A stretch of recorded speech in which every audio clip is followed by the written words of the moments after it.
अस्सलाम वालेकुम दोस्तों करबला का वाक़या इस्लाम की तारीख का एक अहम और दर्दनाक वाक़या है। ये वाक़या 10 मुहर्रम 61 हिजरी को आज के मौजूदा इराक में करबला के मैदान में हुआ था। दोस्तों आखिर जंग की वजह क्या थी? आखिर ये करबला का वाक़या क्यों पेश आया? और करबला का वाक़या सुनते ही हमारे दिल जख्मी क्यों हो जाते हैं, चाहे वो शिया हो या सुन्नी। हर एक मुसलमान 10 मुहर्रम को इमाम हुसैन रज़ियल्लाहु ताला अन्हु का गम मनाते हैं। दोस्तों इसके कुछ मुख्तलिफ वजह है, आइए जानते हैं इस वीडियो में।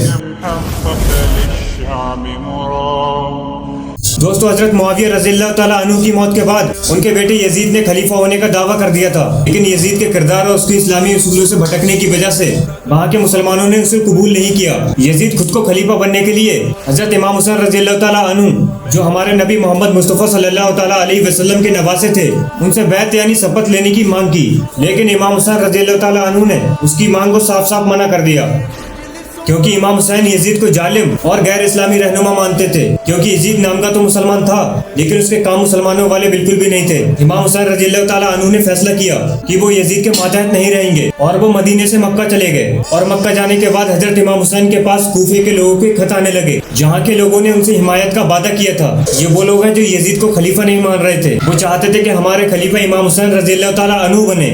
और वहाँ के लोगों ने इमाम हुसैन रज़ियल्लाहु ताला अन्हु के पास एक खत भेजा, जिसमें लिखा था कि आप यहाँ आ जाइए, हम आपके साथ हैं। फिर इमाम हुसैन रज़ियल्लाहु ताला अन्हु ने अपने चचेरे भाई इमाम मुस्लिम रज़ियल्लाहु ताला अन्हु को कूफे भेजा।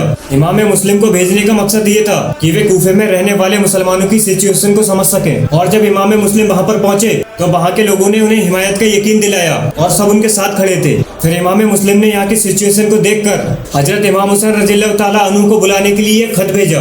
और जब ये बात यजीद को पता चलती है तो उसने एक अपनी फौज को भेजा उन लोगों को डराने और धमकाने के लिए जो इमाम मुस्लिम के साथ खड़े थे। और जब यजीद की फौज ने कूफे के लोगों को धमकाया तो वो पीछे हट गए और इमाम मुस्लिम को हिमायत नहीं दी। उधर जो खत इमाम मुस्लिम ने हजरत इमाम हुसैन रज़ियल्लाहु ताला अन्हु को बुलाने के लिए भेजा था, वो खत वहाँ पर पहुंचा और इमाम हुसैन ने उस खत को पढ़ा। फिर वो मक्के से कूफे रवाना हुए। उनका मकसद इस्लाम के सच्चे उसूलों और इंसाफ की हिफाजत करना था।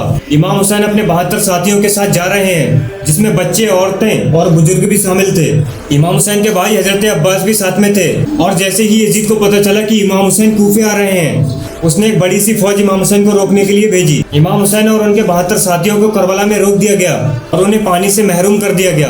करबला के मैदान में इमाम हुसैन और उनके घर वाले और उनके साथियों ने यजीद की एक बड़ी फौज का डटकर मुकाबला किया।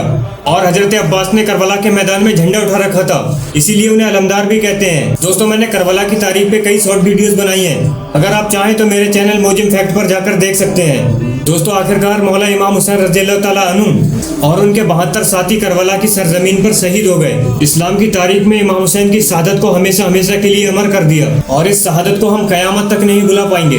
करबला की जंग ने इस्लाम के मानने वालों को एक अहम पैगाम दिया, सच्चाई, इंसाफ और इस्लामी उसूलों के लिए जंग और कुर्बानी की अहमियत।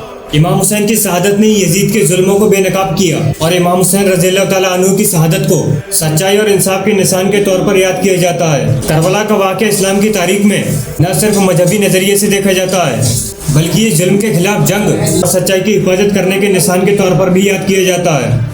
दोस्तों आज की वीडियो में इतना ही, जल्दी मिलेंगे एक अगली वीडियो में, जब तक के लिए खुदा हाफिज़।